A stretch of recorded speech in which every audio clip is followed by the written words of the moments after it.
Ramanathapuram and Thoothukudi districts. Also, the adjoining Park Bay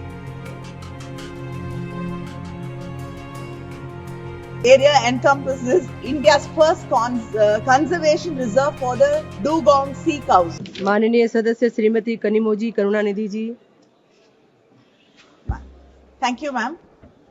The Directorate of Hydrocarbon under the Ministry of Petroleum and Natural Gas has launched an open acreage licensing policy bid round 10 for the auctioning of petroleum and natural gas blocks on 11/2/25.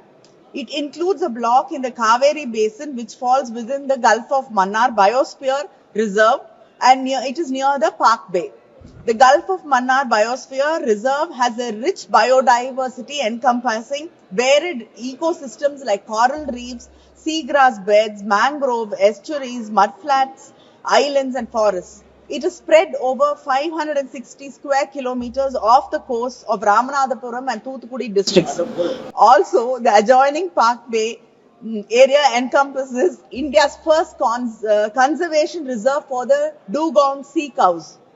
This area is rich in biodiversity and the proposed offshore mining activity threatens the ecology of the biodiversity rich area and the livelihood of the fishermen who depend on this area.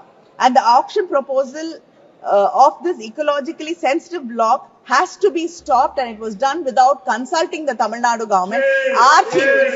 Our Chief Minister Mr. M.K. Stalin has written to the Prime Minister requesting and asking them to stop this bid and auctioning and stop the sand mining to protect this bioreserve and the livelihood of our fishermen. Thank you.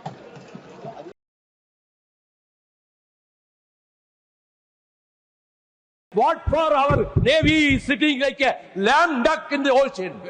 What for? We are also taxpayers to the Indian government. Yes. The Tamil fishermen are the orphans. Are the orphans of the world. Every 40 years, 843 fishermen have been killed by the Sri Lankan Navy. And our Honorable Finance Minister also spends their time, meets them. Mr. Jaishankar meets them. For what purpose our Prime Minister is going to Sri Lanka? By the efforts made by the Prime Minister, who had just then become Prime Minister. And therefore, let it be sure here that there is no effort left out without trying to help our fishermen. Every time there is a crisis, the Foreign Affairs, External Affairs Minister and the Prime Minister himself, I fully recognize the concern of Vaiko. Thank you very much, Mr. Chairman, sir. For the past 40 years, 843 fishermen have been attacked and killed by the Sri Lankan Navy. On January 25th, within 45 days, on January 25th, 34 fishermen in 3 fishing boats from Rameswaram were arrested by the Sri Lankan Navy on charges of fishing across the border and were imprisoned in Jaffna.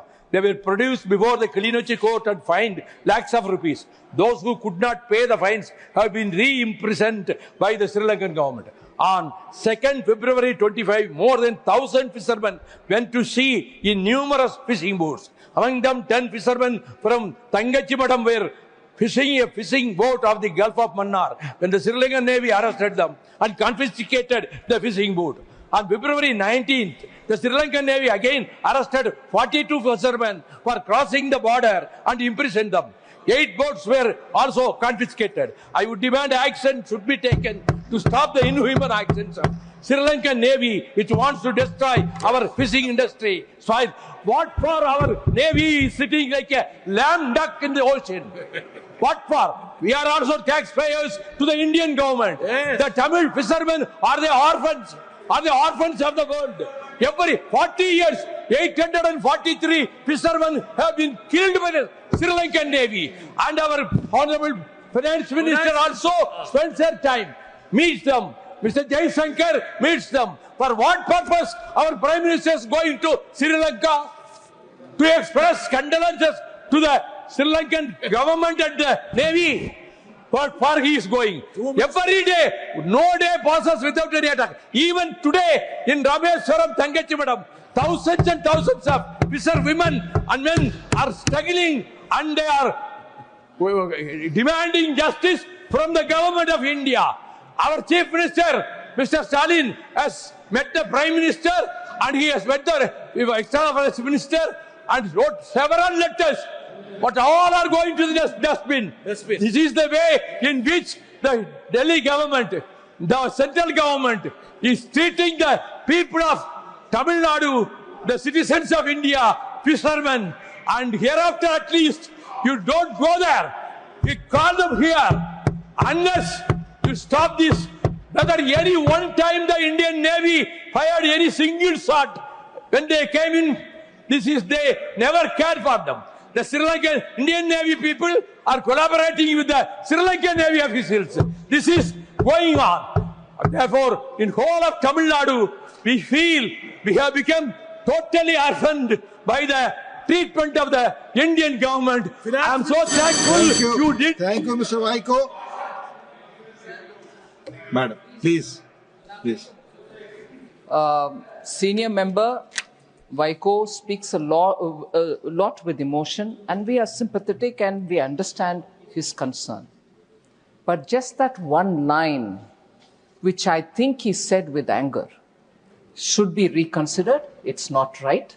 Indian Navy collaborates with the Sri Lankan Navy to harass our fishermen. Please.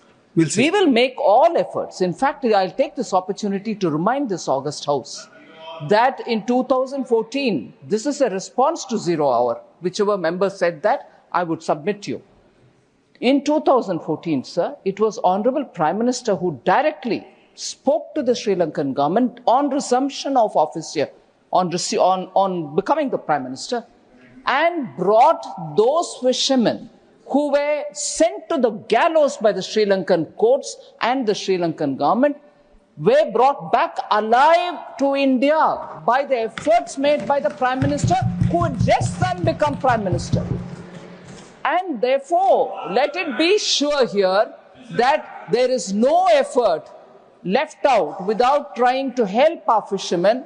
Every time there is a crisis, the Foreign Affairs, External Affairs Minister and the Prime Minister himself. I fully recognize the concern of Vaiko, but on this one line, I would seek the chairs, to remove that line. That's not done. Yes, it will be removed. अपनी सेना के संबंध में किसी तरह की इस तरह की टिप्पणी सही नहीं है. बड़े सीनियर सदस्य mister Vaiko. Please, Sri Raiga Krishnaiya, concern over challenges faced by Kendriya Vidyalaya and Jawahar Navodaya Vidyalaya.